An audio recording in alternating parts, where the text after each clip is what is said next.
asalaamaaleykum mbokk yi amaan nañ mbégte lool fas yéene dital xibaaru météo yi tey ji ci àjjuma juróomi fan ci weeru juin li ñuy gën a fës ci xibaaru météo yi mooy asamaan su leer lañu am daanaka bëriwul ay niir tàngaay bi nag mi ngi fës ba tey surtout côté Bakel ak côté Matam foofu tàng na lool bu ñu ci jógee nag ñu xool asamaan si nu mu tëddee asamaan su leer la ñu am ci côté gox-goxaan yu bëri côté diggante Ndakaaru ak Ndar foofu daal la ñu am ay niir par yenn saa niir yoo xam ne bëriwul noonu côté taw bi nag taw bi ba tey ñu ngi koy xaar ci digg réew mi mais côté soowu réew mi maanaam bët penku réew mi la ñu am ay quelques niir yoo xam mën naa indi ay taw mais li ci des yëpp ay niir ak asamaan su leer la ñu am par benn benn bu ñu xoolee guddi tey ji jëm ci ëllëg tàngaay bi fu muy gën a tuutee mooy côté Mbour ci guddi gi mooy ñaar fukki degré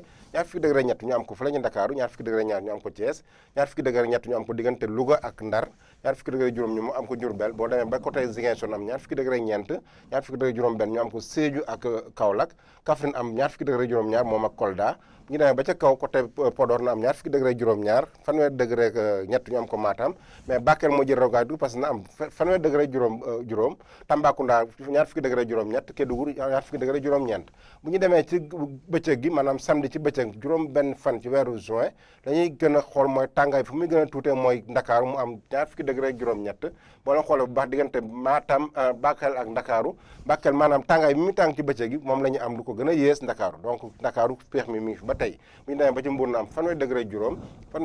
benn ñu am ko fële ci Ziguinchor fanweer degré ñaar ñu am ko Thiès ñaar fukki degré juróom-ñeent ñu am ko fële ca Saint-Louis bu ñu demee ba ci digg réew mi nag ay ñeent fukki degré lu tegal la ñu am parce que ñu commencé tàng bu baax a baax ñeent fukki degré ñu am ko fële ca Sédhiou ñeent fukki degré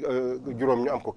Kaffrine ñeent fukki degré ñett ñu am ko fële ca Kolda bu ñu demee ba ca kaw Podor na am ñaar fukki degré ñaar moom ak Linguère bu ñu demee ba ci Matam na am ñeent fukki degré juróom ñeent fukki degré juróom benn ñu am ko fële ca Bakel ñeent fukki degré benn ñu am ko Tambacounda fanweer degré juróom ñeent ñu am ko fële ca Kédougou donc bu ñu ko tënkee mbokk yi tàngaay bi mi ngi fi ba tey mi ngi gën a fees bu baax parce que ngelaw li nga xam day jógee ci Sahara moo fi nekk di indi ngelaw loo xam day ànd ak poussière Ndakaar nag boo la xoolee moo gën a feex ba tey parce que ngelaw li nekk géej mooy upp ba tey moo tax mu am ñaar fukki degré juróom ñaar mu wute lool ak Bakel mi nga xam tàng na lool am na ñeent fukki degré juróom benn donc loolu la ñu àlla mën di la ko jox tey ji ci àjjuma gi leen jox di daje ba suba ak jàmm wasalaam